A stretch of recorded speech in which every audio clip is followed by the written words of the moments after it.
would say we were the underdogs by far. Yeah. Beautiful.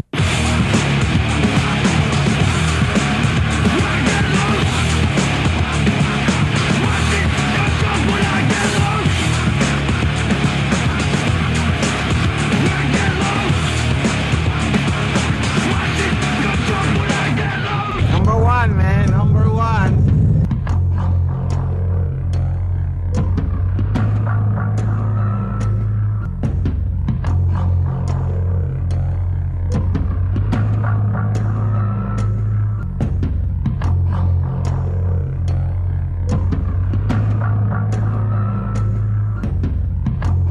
Hey, what's up? This is John Singleton, and you're watching XPNUGEN.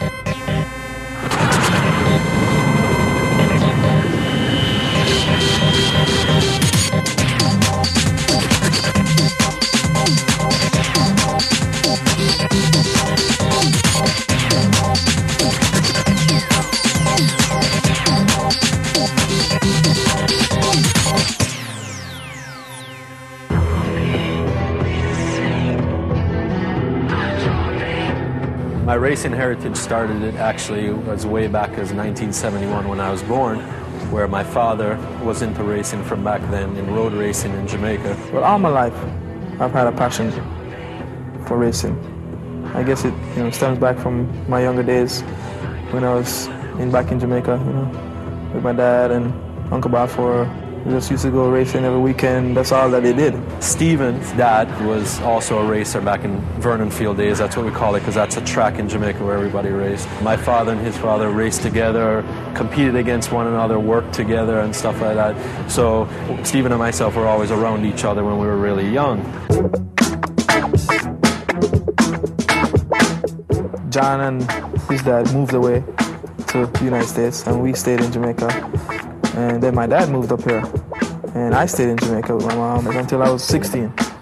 I came up here and lived with my dad. Once I got to the United States, and I went to school up here, high school, college, so on and so forth, I was always around racing, whether it be street racing or just watching my father race or friends.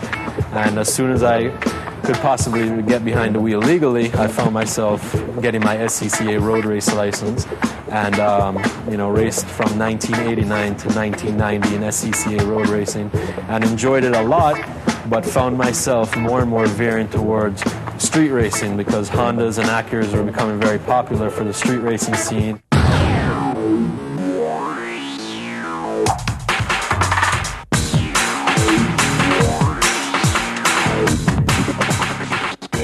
Myself and John got back together in about 93. It was actually one of his birthdays.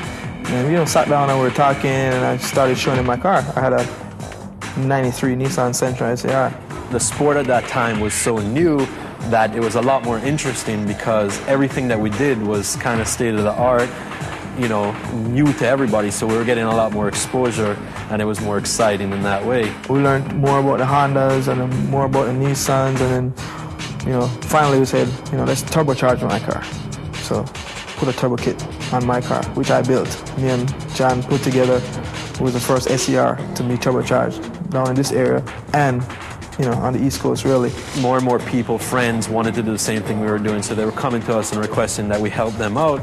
And from one thing to another, more and more people came, and it kind of turned into a business. So our hobby became a business at that point. Turned it into like a partial race shop, my house. We just had everything there.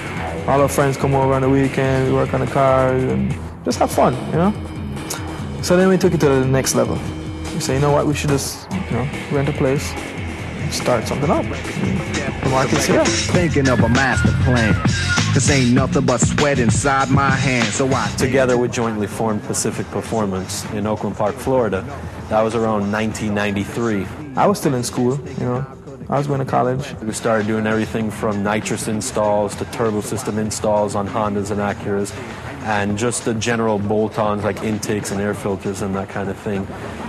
From there, the more interest, came. We saw ourselves more frequently going to the track, doing legal drag racing at Moroso and building faster cars.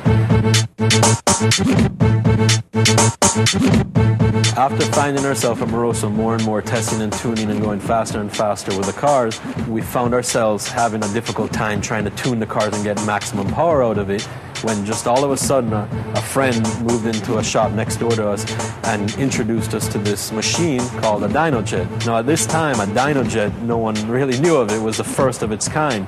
So we actually had this opportunity. We're a little skeptical, you know, how in the world can you tune a car in a stationary position, so on and so forth. So we were exposed to that, and, you know, so through the weeks we were on the dyno, testing and tuning the cars, and finding ourselves increasing horsepower more dramatically than we'd ever had done before. 6 months into it, the dyno jet offered Stephen and myself a position to actually go with them to try to promote the dyno jet. So I chose the opportunity to go and work for dyno jet. So at that point, Stephen and myself separated, and I went on to do, you know, more things with DynoJet, and Stephen stayed with Pacific.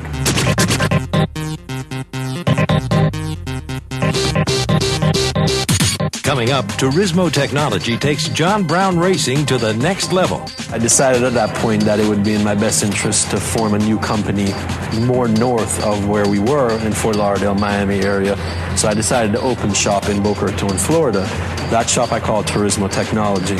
And Stephen Thompson pilots his Civic to the first 10-second Honda on the East Coast. Second pass, 10-9. Third pass, 10-7. So I called John up and we were screaming on the phone and having a good time. Pacific became the first Honda on the East Coast to go 10s. All this and more when XPNUGEN returns. The life of sport compact drag racing.